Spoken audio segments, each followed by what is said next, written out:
Page 216 of The Unfolding is the story of Rachel Wojo. I did have a moment of recognition after her last breath where I realized that God was big enough to hold her in heaven and hold me on earth at the same time, that his arms were wide enough to hold both of us together. God's story has been unfolding. Since the beginning of time. He invites you to be a part of it. Wow. Another page in The Unfolding. In the hardest moments of life, do you ever wonder if God hears your cries for help? Hey, this is Meredith Foster. When you're going through experiences that are painful beyond words, do you ever wonder how to pray? Rachel Wojo understands what it's like to pray without receiving the answers you're longing for. 5 years into her marriage, she learned her pastor husband had been having a long-term affair. Then she learned her daughter had a devastating diagnosis that would likely cut her life short. In these anguished moments, Rachel's faith shifted. She was changed from a girl who checked boxes of religious activity to one who was desperately crying for help from a God who hears. And the answers she received were even greater than what she hoped for. The week I was born, my parents took me as a small baby to church the very next Sunday. So I grew up with parents who knew the Lord. They were first generation Christians who were really established in their faith. Both of them came from kind of broken backgrounds. And so they were learning as they went. They just knew that being a part of church was so important. I came to know Jesus on my own in my personal heart and quiet time with the Lord. I knew that I wanted to make it public. So I was sitting in the back of the church one Sunday in the summer. I had just turned 6, and the pastor was about to give the invitation, and I got so nervous. I really wanted to go forward. You know, I'm dating myself. This was back in the day when there was an altar call, and I really wanted people to know that I loved Jesus. So I went to the bathroom and I prayed and I said, I'm going to go forward at the end of this message. And I was very quiet and shy for the most part. And I managed to make it down to the front of the aisle and practically hid under the pastor's jacket as he told the whole church that I told him that I wanted to get baptized. Well, I went to the back of the church then after that was over. My dad met me there and he said, congratulated me. And then he sat me down on the pew and he said, have you been saved? And I had no idea what the word saved meant. I was a 6-year-old little girl. And I said, I don't know what saved means, but I asked Jesus in my heart. And he said, that's what it means. And he was so excited for me. So I went through with that and got baptized in front of the church a couple weeks later. And that was the start of my faith walk. So what was life and faith like moving forward? I attended a Christian school beginning in 4th grade and graduated from a Christian college. It was just such a great way to grow and to learn the Christian faith. I appreciated my education degree that I received there, and I began to teach in a Christian school and went on to marry a pastor at that time. So it was all very beautiful.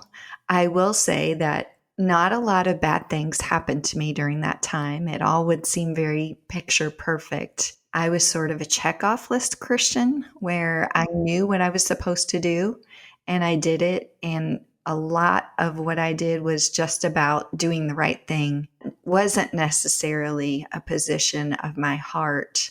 It was just wanting to do what was right, which to some may sound a little crazy. It wasn't like I was out carousing and purposely sinful or anything. But when I look back on that season, I know that I had a lot of growing to do.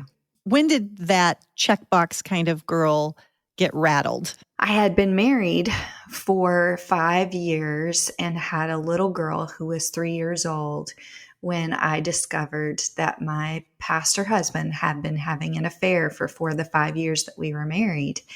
And I suddenly realized that God needed to be closer than the distant God that I knew and served. I needed real, tangible presence in my life because life was very rattled and not at all what I thought that it would be like. I wound up a single mom of a special needs child, and that is where my faith began to get real because I recognized that I couldn't do this alone. I couldn't live life alone. When did you discover that your daughter was special needs? Was that something that you knew from birth? It was. We did not know how severe the needs would be. She was born emergency C-section with an APGAR score of 0, so she had to be resuscitated at birth. We were only in the hospital for 4 days. We were able to take her home.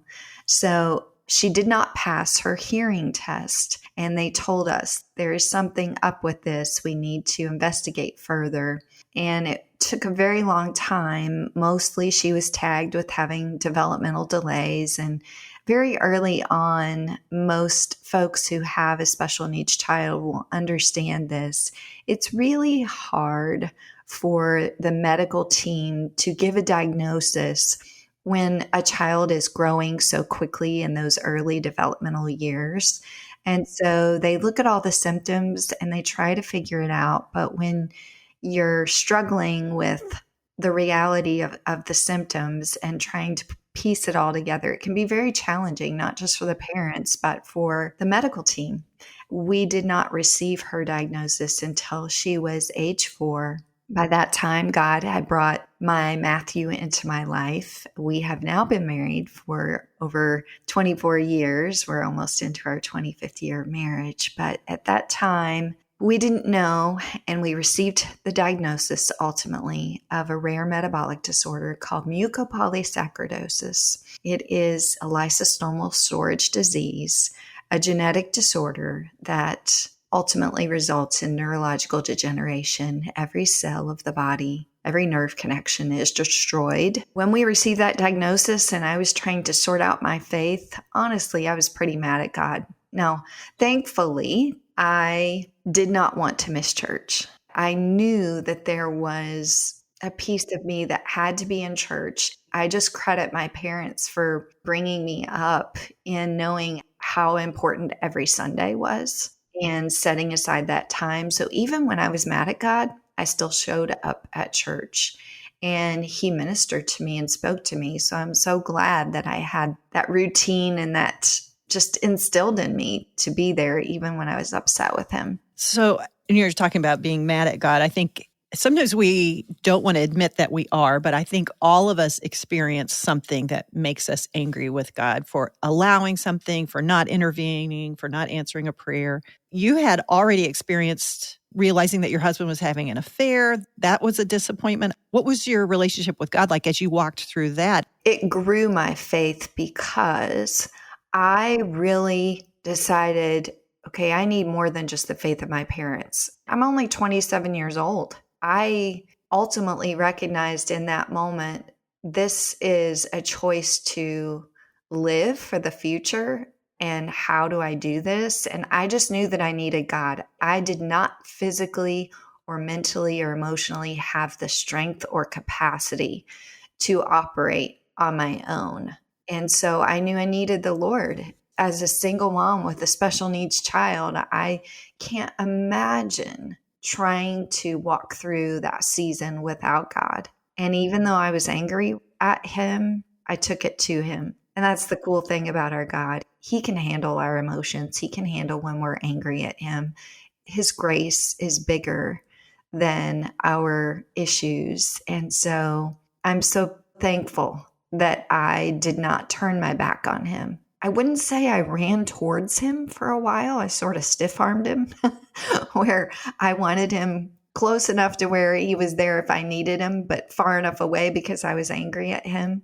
And it took a while before I started running to his arms again. But I'm thankful for that season. When you look back over that sort of transformation from, okay, I'm going to keep you in my life, but I'm going to keep you over here because I'm angry, to the point where you could just finally collapse in his arms and say, I know I desperately need you.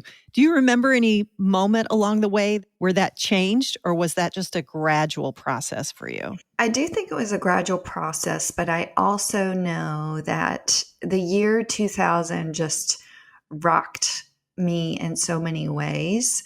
One, because my mom passed away from leukemia. She was my best friend. So it almost seemed like that was one of the very pivotal points before she passed away, before we even had Taylor's diagnosis.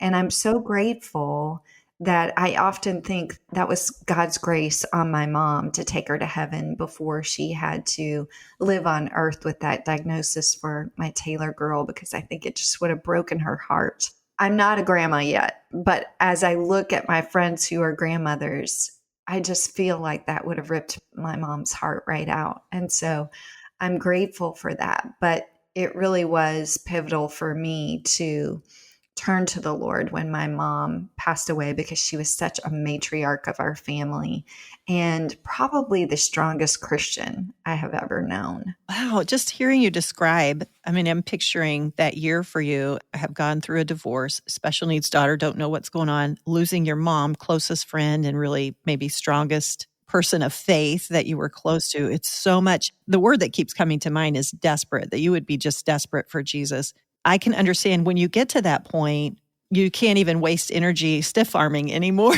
Right. You just fall into him. And that sounds like what happened. The sign in sign language for surrender is just holding your arms up. And I feel like that's a perfect picture of that season where I'm just like, okay, God, I'm done. My arms are up. You are the one in control, and it's a good thing, because I feel like I can't do anything with these circumstances. But also how sweet, and this is often how life is, hard things going on here and good things. It's always both. How sweet that Matthew came into your life. How did that come about? It's a great story. I was at church. Most of the people in the class were younger than me, and they were talking about a new Christian online dating service. Granted, this is back in the day. And this is not today when it's common to do this. It was very original at that time. And I was just curious. I was not really interested in dating anyone, did not expect to find anyone. But this guy wrote a testimony a book long. And his testimony was so intriguing to me and so beautiful. He had had brokenness in his life, but he declared what his goals were. And he said his goal was to serve the Lord in his church, in his community, and to serve on the worship team of his church and sing praise to God for what he had brought him through, and to rear his daughter for the Lord. And so those goals were just so popping off the page at me that I had to send him a message and say, your testimony was incredible and thank you for it. So that started the connection, and God just moved very quickly because it was evident we were meant to be, that God was putting the pieces of our redemption story together. We have been married for 25 years now. The Lord gave us 5 more children. And so he brought his Tiffany and I brought my Taylor, and we formed a family, and the Lord has graciously blessed us.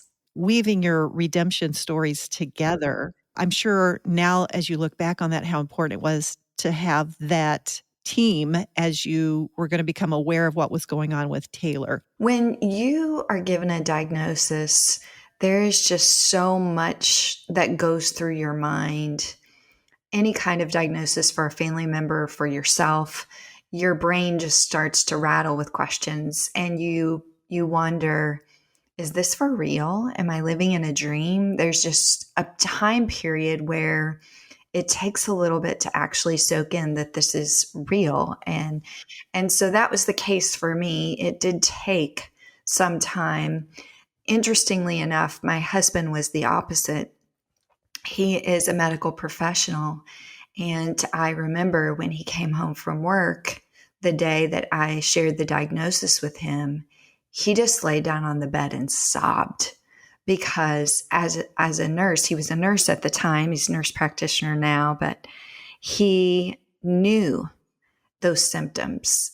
He understood that list of limited lifespan of expectancy of 10 to 15 years. And so the reality of it was harsher for him, I think, than for me. For a while, I think I tried to maybe not be in denial, but tried to be optimistic about maybe a potential treatment. Or I read and read all of the theories and the latest research on the different types of NPS. And it took a little while before I realized there won't be a solution. There will not be any kind of treatment for Taylor in her lifetime. This is how God allowed her to be born. Once I came to grips with that, I wanted to see what he was doing.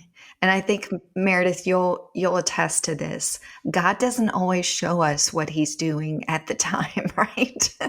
And so it would be a while before I would get to the point to where I would understand what he was doing. But I have to share how that came about for us. I attended church, and at church for the worship night that week, our worship pastor said, I am looking for some people who would like to share what God is doing in their lives over the next couple of weeks. It will probably be used for our annual Christmas program. And, that's a 4-night program. Many people come to that program.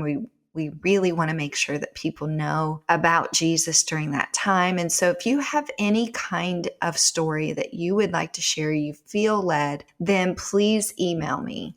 Well, as soon as he said it, I knew in my heart that that was me, that I needed to share how God had been working in our lives, and that despite the diagnosis, he was growing our faith. I went home and wrote that email, and he immediately responded. And I was able to go in and video a testimony. And that testimony was aired across the Christmas programs that year. And 40 people came to make a profession of faith and filled out a card saying, I accepted Christ as my Savior and I want to know more. That result of having 40 people come to know Jesus just solidified in me, this is what it's for. It's to share God's glory with so many others. And it gave me a sense of purpose to know that our story was not being wasted, that it was being used to draw people to God. That was really a time that I look back and treasure so much, because that's been 16 or 17 years ago that happened. What Rachel had seen, God using their story to draw people to himself, it was just the beginning. Their family story was going to be told in ways she never could have imagined, and God was going to use it in ways she never dreamed. During that time with Taylor, what was the reality of caregiving like? What was the reality of your life like? Very overwhelming, as you can imagine. A special needs child. She was extremely active at that stage, hyperactive, bounced along everywhere. I mean, she just drew heads wherever she went because she was so bubbly, so happy. And she had these beautiful little pigtails or braids, and people would always exclaim over her laughter and her smile and her hair. And life was really busy. We were trying to do therapies. We were trying to get assistance in our home to be able to care for her as well as the other children. And so it was quite taxing, to be honest. Any young mom will tell you that life is busy, and it's physically requires a lot of energy. And ours certainly did during that season. And what was it like to parent in light of, I think the phrase you used that broke Matthew's heart was, limited lifespan, to have that sort of, I don't know if it's in the front of your mind, in the back of your mind. I don't even know how you do life day to day with that hanging over you somehow. I think you make the most of every single day because you recognize that honestly, none of us are promised tomorrow. None of us are promised another day, another hour. Every breath that we have is a gift from God. And so for me, I didn't think a lot about the future because I figured I can't do anything about it anyway. And so I would focus on just that day. It really was all I could do physically and mentally anyway. Whatever the needs were that day, it was give us this day our daily bread.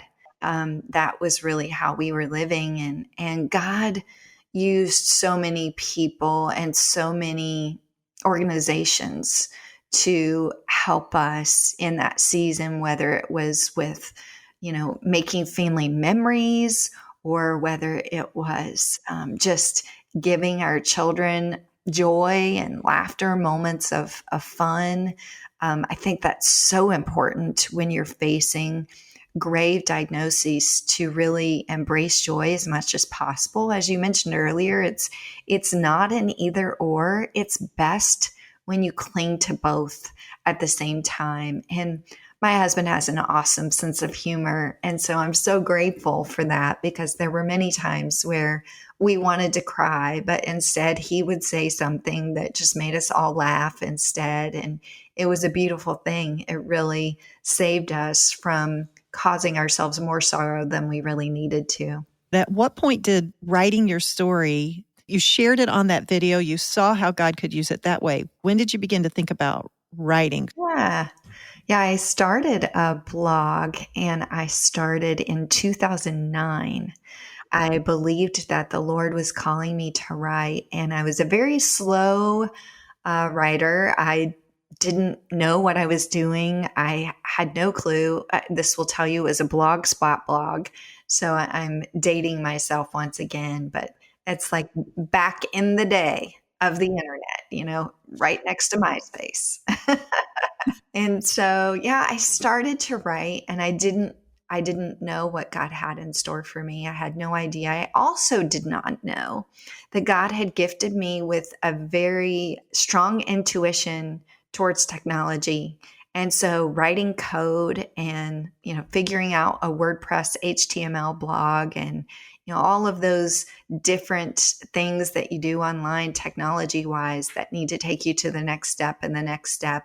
I didn't realize that God had given me a bent for that. I cut my teeth on fourth grade on a Commodore 64. So I had no idea that I had that gift, and I didn't know either what God was going to do. I didn't have a clear path by any means of saying, okay, here's steps 1, 2, 3, write your book. Here you go. Send it to a publisher. No one told me any of that. And honestly, it is not that easy. In today's world, we have more opportunities than ever to get our stories out there. So many different avenues that we can choose, and so many different paths. But back then, there weren't as many, and it was harder to figure out the best one. So it did take a while before I began to write, but finally, that was 2009, I told you. In 2013, I attended a conference, and at that conference, there were some people who really believed in me. And one of the publishers that signed me that day,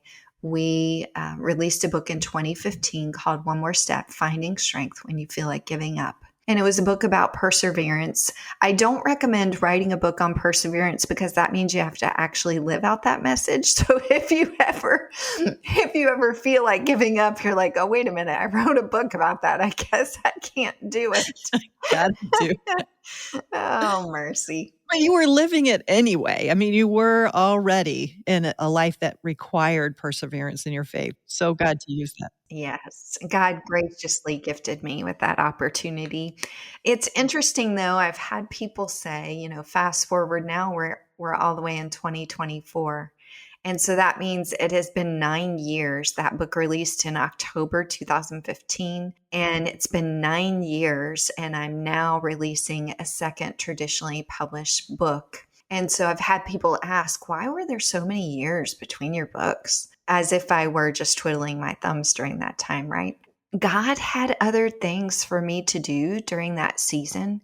My daughter was dying, and no one could do the things that she needed done. I needed to be a mom, and I needed to be her mom, and I needed to parent my other children well. While I continued to have an online ministry and write and speak whenever the opportunities were open, I had to limit the amount that I could do during that season because I was prioritizing what God had given me at home and making sure that I was doing what He had called to first for my family. I love hearing the journey. And I would love to talk more about that period from 2015 to 2019 when Taylor passed away. I know that God was working in you and in your life and even in your faith, continuing to grow you through that time. I just wonder if you can describe what that was like for you as you walked through that season.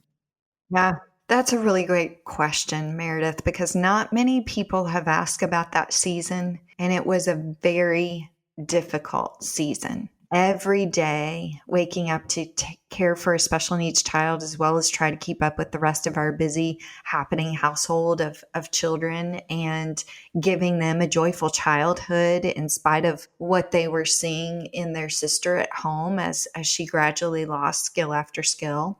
There were even about 2 years. I've told you how much church means to me and how much people mean to me, a community. For about 2 years, I really didn't even get to go to church on Sunday because I didn't have anyone at home to care for Taylor while I was gone. I would do church online. And as we all have experienced since then through COVID, we know that's not the same, right? It's not the same as being in the presence of other believers and being surrounded by that worship and those prayers. Those 2 years, I really needed the Lord to speak to me so closely. I just grew my relationship with Him, relying on Him, making sure that I was feeding myself with His Word, that I was, doing personal Bible studies and really honing my relationship with the Lord. And I hate to even use that word because it makes it sound casual almost, but it was very deep and very necessary. I literally could not breathe without oxygen from God for the day, and I knew it. All of us have that situation, right? But a lot of us forget that that's where our strength and our source of energy is coming from. I knew that it was the Lord because there was no way that I could get through the day without Him.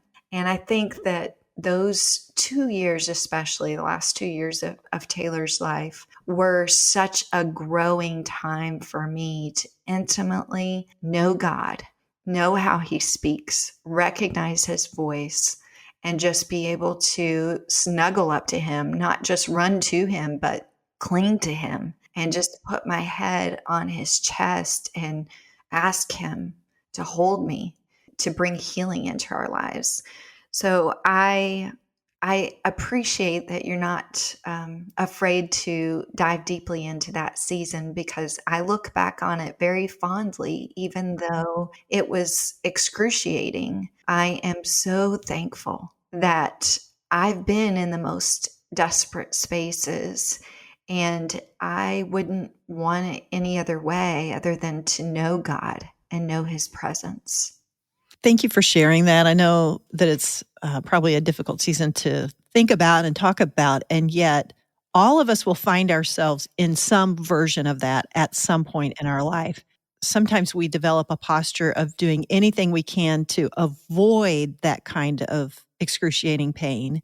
So I think it's helpful to hear that when you walked through it, that there is positive that comes out of it, that, God's a redeemer of even the most difficult things in our lives. And sometimes we get to see it and sometimes we don't, but you can look back on that and see how you grew close to Him. I just think it gives hope to those who are either in the excruciating place or so afraid of ever becoming, in that space. It's good to know that God shows up. He does show up. That desperation is what fuels a dependence on God. And once you have been that dependent on God and you've seen how He works and you've felt His presence and you've experienced all that He has to offer, then I honestly, Meredith, I don't want to live any other way. I really believed that I was afraid that when Taylor passed away, I would forget, because as humans, we do forget. It's just part of our nature to gradually allow time. You know, that saying, time heals all wounds. Time doesn't heal all wounds. Only God can do that.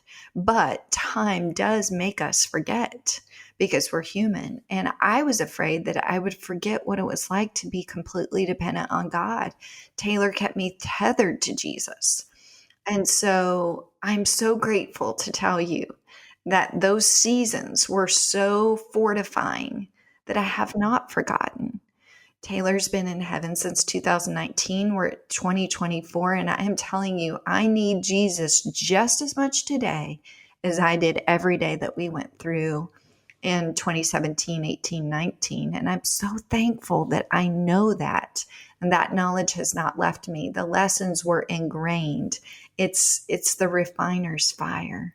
Wow. That is such an incredible testimony, and I think so hopeful for those who are walking through something that is beyond what they could ever imagine. I'm sure that was true for you. It was beyond what you could imagine. It's true that he meets you in your mess.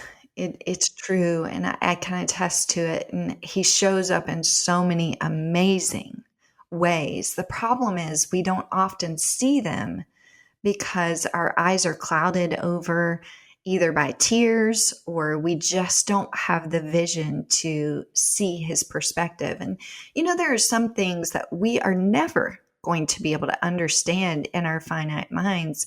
We are limited on this side of eternity. And it's not until we get to heaven that we'll get the full picture. But surrendering to trust that the God of the universe has it all under control is so important, because without that relaxing and resting in that fact, we get really jumbled up, right? We just get so confused and struggle to rely on him. So if you can start there with that surrender, then it just makes life so much easier. I often say, I'm so glad that God's in charge of the universe, because I have enough trouble with my little corner of it, right? I don't want to be in charge. Absolutely. I think we all can attest to that. That surrendering, I think, is such an important piece. We all have to come to a place where we're willing to surrender those things that we so want to control. Was surrender a gradual thing for you? I think it's one of those things where you do it and then you stray from it. You start to try to rely on your own resources or your own energy or something someone else is doing, and then just remembering to trust God all over again. It's just part of our humanity, I think, to sort of have that cycle and give it to him every day, and just make it a daily habit of surrender. I'm thinking about, that moment when I was so angry, even when Taylor was dying, even in the last week, the last 10 days, it just seemed like she didn't know other than fighting. That's what she had done her entire life. So even though I'm whispering to her, Taylor, run to Jesus, run to Jesus. Her body at that point was just at such a wreck. There was no going back. There was no healing on this side of heaven. And I'm telling her to run to Jesus, and she's staying as long as she possibly can. And so in one moment, I'm sitting by her bed and I say to God, again, because he can handle our anger, I say, God, you just don't know what it's like to watch your child suffer and die. And I immediately heard him speak to my heart and say, oh, yes, I do. I watched my son suffer and die for you. And if as a parent, I can have that much love for another human being, just try to imagine how much greater God's love is for us, that he would sacrifice his own child in order that we might have the opportunity to live in heaven eternally. For you, as you walk through those days and weeks after that, what relationship with Jesus was like? It was something that you had known was coming for so long, but still, I just wonder if that was difficult to surrender that, even that this is our new life, new normal. I don't think it was difficult to surrender. I know when Taylor actually experienced her last breaths. I was the only one in the room with her at that time.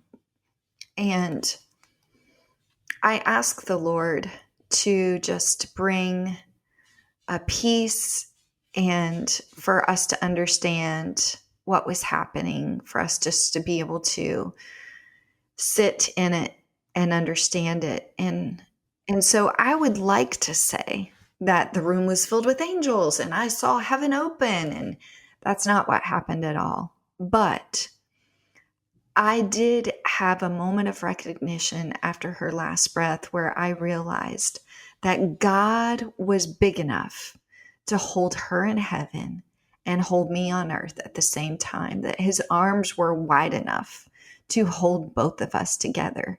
And that brought me so much comfort because I recognized that although in my earthly form, I didn't have the ability to foster and nurture and care for her anymore, the God who created her and loved her even more than I did was now able to care for her fully in her eternal form. And it's hard for us to grasp, right? It's hard for our minds to even be able to handle it. But I felt a peace because I knew that God could hold her and he could hold me at the same time. I love that the years before that had really forged that deep faith with him where you could believe that that was true, that you would know that that was true. So it's been 5 years since Taylor passed away. I love that you've said that deep faith that was forged in those years has remained for you. That desperation for God has remained for you. The things that God has done in you and through you, he's often led you then to share it in a way that others could benefit from it too. And you have a new book, and I love the title because it just seems perfectly appropriate, Desperate Prayers. I wonder if you could share about how that came about. Yeah. I finally arrived at the point of wanting to write and feeling like God was giving me the freedom to write. And when I did, I said, okay, Lord, what is it that we are going to talk about? Because we've been through a lot together. And so how do I do this? And I believed the Spirit was saying back to me, that's what you write about. You write about how you learned to take everything to God in prayer and how you learned to hear his voice, not only hear him, but spend time with him. And basically the root of it is that if we do not have communication with God, then how can we expect to see his perspective or have his vision or experience his strength and energy? We have that ability to go directly to God in prayer. Jesus, his death on the cross gave us access to be able to go directly to God in prayer as his children. I just really believed that the Lord was saying, that's what you write about. And I began to write a few thoughts and prepare a book proposal and go through all of the normal writer goals and exercises that you do to write a book. But I think that for me, the Lord just really opened doors that I wouldn't have been able to walk through on my own. And so I'm just so grateful that he gave me an agent who is just phenomenal. And he gave me just the right, contacts at the right time and walked through all those steps. So I found myself signing a contract for this book. And then you think that it should be such a monumental milestone, right? That you're getting to write this book. You're getting paid to write a book. It's amazing. And then you actually have to write the book. It definitely was a lot of tears and crying and just reliving as I was writing some of the stories, mapping it out and making sure that I remembered the details and that other people remembered the details the same way, and deciding which details to share and which not to share. And so much of it is very vulnerable. And I wouldn't be comfortable just sharing that with the world, except that I know that it's the message that God gave me. Most of us don't want to wear our, air out our dirty laundry, so to speak. And I'm I'm no different. And then some of it, I think, is just protecting. You want to protect others. I don't want anyone else to read something that would cause them to be bitter towards God.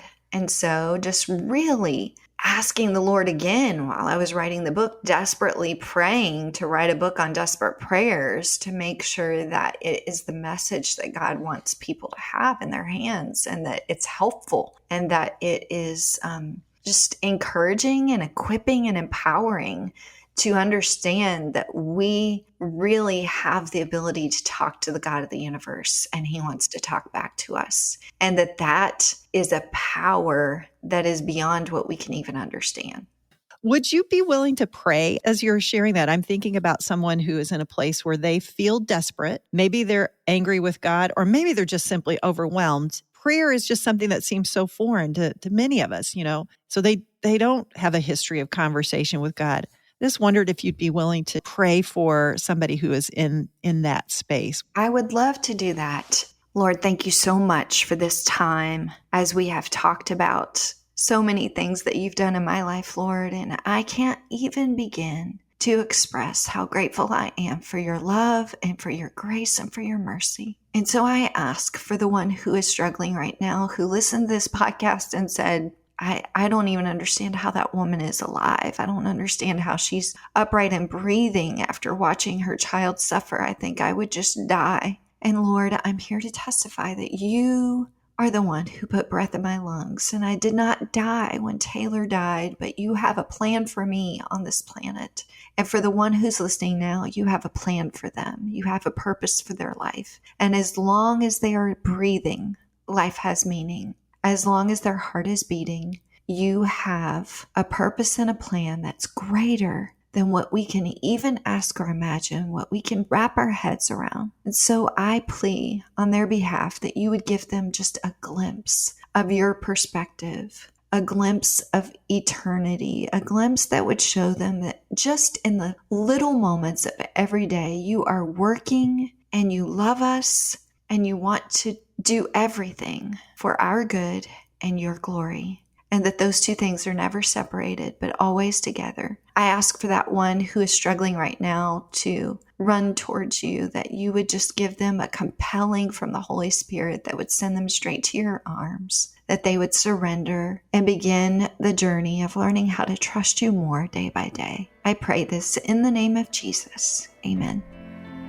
Are you going through a difficult season? Rachel has some things that can help. One is a class called How to Be a Prayer Warrior for Your Family in Dark Times. It's a valuable resource that can give you prayer tools that you can carry with you in times of crisis. It's very practical. It's how to pray when you don't know what to say. It's free, and you'll see it at the top of her website. That's also where you can get a copy of her book, Desperate Prayers. Just head to desperateprayers.com. I am so grateful to Rachel for sharing her story with us. We get to share these God stories because of people like you. Thank you for listening, subscribing to the podcast, and giving kind reviews. If you'd like to help this kind of storytelling grow, you can make a gift at wowgod.com. And while you're there, check out some of our other podcasts like Praying Through Scripture with Christina Hannon. It's an invitation to a dive into Scripture, praying together, and experiencing a deeper connection with God. Thanks to the Unfolding team, Lindsay Caparoon, Michael Shermack, and our producer and network director, Jason Rackow. The Unfolding is a Wow God production. Discover more at wowgod.com.